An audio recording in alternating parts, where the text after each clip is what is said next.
Good morning, everybody.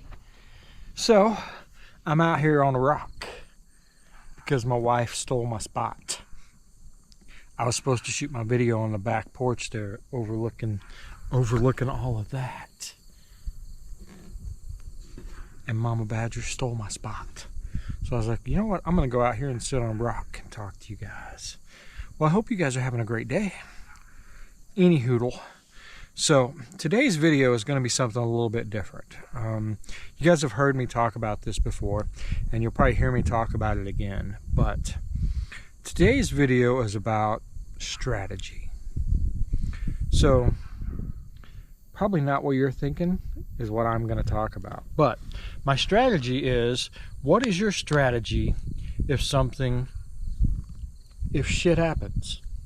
Have you thought about that? I mean, what happens if you get into a motorcycle accident? Have you thought about that? What's going to pay your bills, right? What's going to pay your hospital bill? What's going to pay your current bills while you're out of whack, right?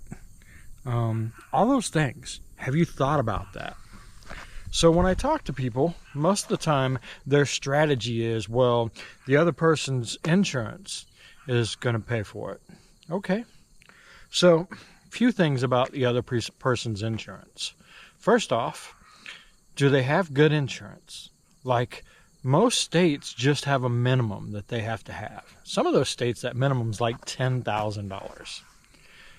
$10,000 won't even pay for your motorcycle most of the time, let alone your trip to the hospital, whether it be ambulance, whether it be by helicopter, whatever that may be. 10 grand will barely cover that. What's going to cover everything else? So the next strategy I usually hear is, well, I'm going to sue them for whatever they have. So what if whoever hits you is 20 years old, doesn't have a pot to piss in or a window to throw it out of, and they have, let's say, $10,000, the minimum amount of coverage on their car? What are you going to do then? Have you thought about that? Like, what then? You're going to dig into every piece of savings you have and try to cover it? What then? The reason that I'm bringing this up is because we deal with a lot of accidents, and we deal with this very scenario quite a bit. And the truth of the matter is you need to have insurance for you. Medical insurance, motorcycle insurance, uninsured motorists, underinsured motorists, so that when they only have 10 grand, your insurance will pick up the tab. I mean, this is just stuff you need to do to protect you and your family. And know that most people aren't insuring themselves. They are insuring for somebody else. So what happens if I crash into somebody? How much do I have to pay? Right? That's what they're insuring. And that's what most people in our situation are insuring. Instead of being like, all right, so what do I have to do to protect myself and my family when I get into an accident? That's not the way we look at it. The other thing is, a lot of people will try to deal with the insurance company themselves because they don't want to give up a percentage to an attorney. Well, you know that the insurance company has attorneys on staff, right? They're using attorneys, and those attorneys instantly, when they know that you had an accident, they go to work figuring out how to pay you the least amount of money as possible. So, hugely important when you get in an accident to get you an attorney. Now, there's a few things you want to look for in an attorney. One of the biggest is, are they a trial attorney? Can they go to trial in the state you had the accident in? Because your insurance company knows exactly what ones can and can't. Because if they can't go to trial, that means they have to settle. And there are a lot of attorneys out there that spend a lot of money marketing themselves to get those cases, and they have a big bill they have to pay. So what they'll do is they'll settle. You know what? 100 grand's fine. They could have got 300 grand, but they settled for 100 grand because they could get it, take it, get their cut, and move on to the next one. And the insurance company knows. They know that what attorneys will not take it to trial.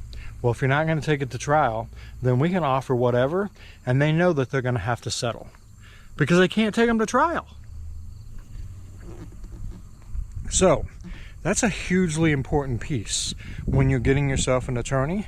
Make sure that they're a trial attorney for the state that you got into the accident, because you want them to be able to say, you know what, this isn't enough, and if you're not going to pay us what we need, then we're going to take you to trial, and we're going to let the courts decide exactly how much money. If they don't have that leverage to be able to say, you know what, we'll take you to trial, then what's the insurance company got to fear? Nothing. And who gets the short end of the stick in that deal? The attorney's still going to get paid. You're just going to get paid a lot less. You're still going to have the same bills. You're still going to have the same pains, the aches, the trauma, all that. But you're just going to get way less for yourself. So, hugely important. Don't try to deal with the insurance company yourself. Get yourself a good attorney. A good attorney that can go to trial. Make sure you get enough insurance to cover yourself and your family. Just pretend anybody you get in an accident with isn't going to have any insurance. So if they're not going to have any insurance, what do you need for insurance for yourself? And then a lot of motorcycle accidents are single vehicle, which means they go off the road. They hit gravel. A deer runs out in front of them. A dog runs out in front of them. Whatever that may be. Make sure your insurance will cover. Will cover your medical needs. Will cover to replace your motorcycle. Will cover downtime, right? What happens if you can't work for 6 months? Where's that money come from? Let's say you have 6 months worth of savings, where you can survive. In 6 months, when you go back to work, you're dead broke. I mean, really? You don't want that. Nobody wants that. We work way too hard to have what we have, to let it go. Now, I know insurance is also probably one of my least favorite things in the world. I truly believe it is a racket. But when you need it, you need it. And there isn't anything else that can take its place. Support a biker, which is our version of GoFundMe, and GoFundMe are not strategies. They may get you a few hundred, maybe even a few $1,000s, but it's just a drop in the bucket compared to what you're actually going to need to recover from a motorcycle accident. So don't let that be your strategy. We're here. We'll help as much as we can. We just know that it is not going to be enough. We see it all the time. So put yourself in the best position you can. Yes, riding a motorcycle is awesome. Riding a motorcycle is fun. Riding a motorcycle is also a dangerous thing. When you do get in an accident, you usually get hurt. Very rarely. It's not like a car where you get into a little fender bender and nothing happens. Very rarely do you get into a motorcycle accident and have no injuries and no damage. So, be selfish. Take care of you and your family first, and then you'll come out better in the very end. Anyway, guys, off the soapbox, off the soap rock, and I hope you guys have a great day. We'll see y'all tomorrow.